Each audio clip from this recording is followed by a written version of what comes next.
Hello everyone, कसे आहात तुम्ही सर्व? आय होप तुम्ही सगळे ठीक असाल. तर आज होता लेझी संडे आणि आम्ही मस्तपैकी विटॅमिन डी घेतो आहे. सो विटॅमिन डी घ्या, इज गुड फॉर हेल्थ. आणि मग मस्तपैकी ऑमलेट ब्रेडचा नाश्ता केला आणि लॉलीपॉप एन्जॉय करता करता आम्ही धूप शेकली मस्तपैकी स्वतःवर. आणि मग अव्यक्त म्हणाला, मम्मा प्लीज मला नॉनव्हेज बनव आज. अँड मी ह्या वीकमध्ये त्याला नॉनव्हेज दिलंच नव्हतं. So I thought of making him his favourite non veg. तर मी असं हे मॅरिनेट करून ठेवलं होतं विथ ऑल स्पायसेस, चिकन आणि थोडे दहीमध्ये.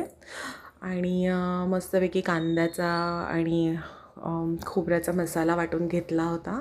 आणि ही असे मस्तपैकी हिरव्या भाज्या आपल्याला मिळतात आता थंडीच्या, त्या यूज करा. मेथी यूज करा, काय काय भाज्या मिळतात. शापू यूज करा, करडईची भाजी यूज करा. या सगळ्या भाज्या यूज करा तुम्ही तुमच्या जेवणामध्ये. आणि त्या खरंच खूप हेल्दी असतात. आणि मी अव्यूला सवय लावली आहे ना, तो आवडीने खातो हे असं सगळं बनवलं की. पण त्याच्यामध्ये तो नॉनव्हेज इज मस्ट. तरच तो खातो.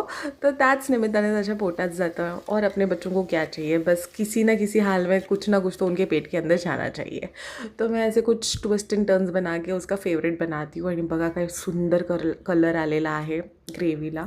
आणि मग हे मी असं हिमाचलमध्ये बघितलं होतं दॅट ते असं मटनमध्ये सगळ्या हिरव्या भाज्या ॲड करून बनवतात आणि देतात. आणि खूप टेस्टी लागतं ते खायला आणि हेल्दीसुद्धा वाटतं. आणि आपल्याला स्ट्रेंथ पण येते, वीकनेस वाटत नाही.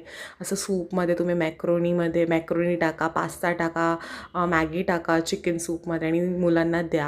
I hope you like my video. Like and subscribe. Bye.